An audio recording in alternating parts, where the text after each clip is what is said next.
In this last lecture about the forces on aircraft, we will discuss briefly the two remaining forces, the thrust and the weight. In a horizontal, steady flight, the thrust force is in equilibrium with the drag, and the weight is in equilibrium with the lift. Drag and lift have been discussed in previous lectures. Let's start with the thrust. The thrust force is provided by engines, either by propeller engines or by jet engines. From the first years onwards, aircraft have been using propeller engines. At the start, these were piston engines. Nowadays, most propeller engines are turboprop engines. The efficiency of these engines has been increased tremendously. The main disadvantage of propeller aircraft is the limited speed. Once the airspeed at the propeller tips approaches the speed of sound, the efficiency of the propeller reduces. One way to counter this, partially, is to use more but shorter blades in the propeller. The second main engine type is the jet engine.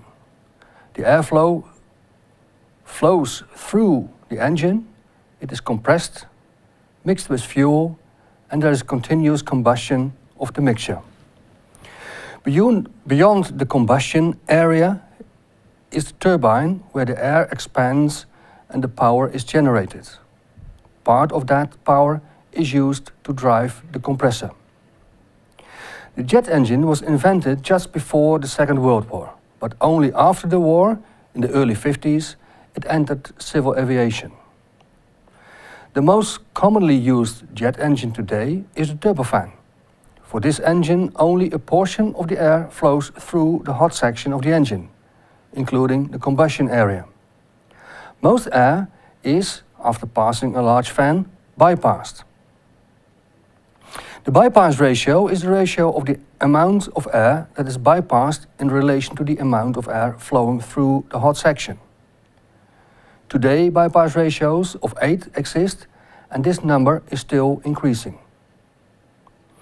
A turbojet has no bypass, and a ramjet has no distinct compressor or turbine. In the ramjet, the air is compressed by special designed inlets and shock waves. As stated before, the thrust force should counteract the drag. The higher the drag, the higher the required thrust. In this perspective, one could ask, why do we fly at high altitudes? If we look at the formula, CL and S, the wing area, are nearly constant. The density and the velocity are now the variables. Based on the formula for drag, there are 4 combinations of altitude and airspeed. The first option is to fly at a high altitude and at a low speed. At high altitude, the drag is small, of the low velocity and the low density. Therefore, the required thrust is small too.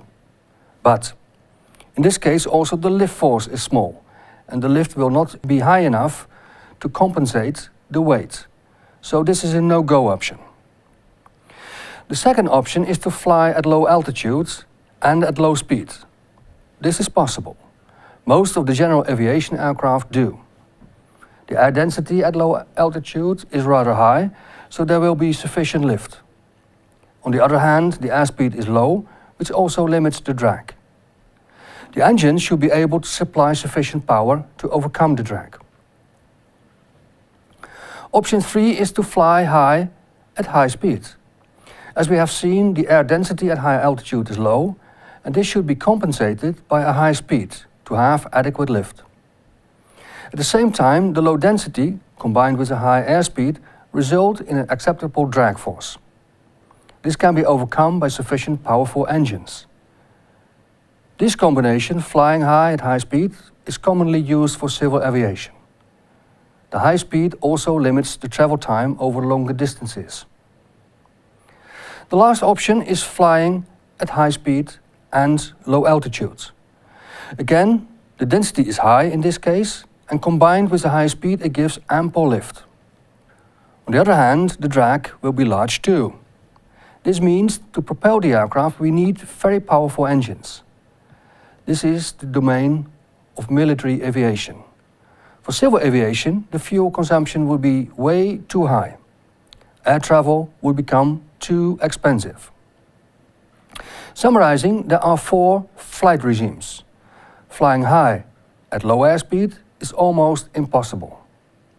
Flying low at low airspeed and flying high at high airspeed are common in general and civil aviation respectively. Flying low at high airspeed is done by military fighter jets, although at high fuel costs. The last force I would like to discuss is the aircraft weight. This weight can be divided in 3 main components: the empty weight of the aircraft, the weight of the payload, which could be passengers, cargo or a mix, and the weight of the fuel. The aircraft empty weight itself consists of the weight of the structure, the weight of the systems, the weight of the crew, and of operating items. For an airline, it is important to reduce the aircraft empty weight as much as possible. In that case, more payloads can be transported or the aircraft could fly longer distances. That's why aircraft manufacturers design lightweight aircraft. The main law for any aircraft structural engineer is, thou shalt design as light as possible. One of the funny effects in weight reduction is the fact that once a weight reduction is achieved, further weight reductions can be harvested. This is called the snowball effect. Assume the mass of an aircraft can be reduced by 500 kilos. That means that less lift is required, so a smaller wing is needed. A smaller wing also implicates that the drag will be smaller and a less powerful engine is required. The smaller wing and engine result in further weight reductions, which trigger a new loop in this cycle. Note that although the size of wings and engines will not change gradually, nevertheless, an initial weight saving usually results in an extra weight saving of the same order of magnitude. From this and previous lectures about forces on aircraft, we conclude the following.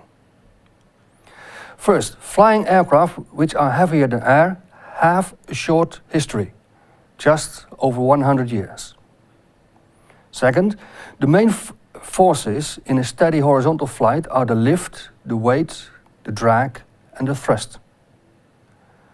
The lift forces can be explained by pressure differences over the airfoil.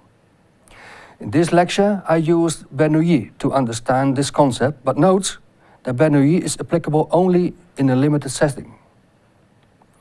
The lift and drag have nearly identical equations. They only differ in coefficients. The weight of an aircraft has 3 main components: aircraft empty weight, payload and fuel weight. And last, there is an ongoing incentive to reduce the empty weight as much as we can, sometimes helped by the so-called snowball effect. These conclusions end this part of the course.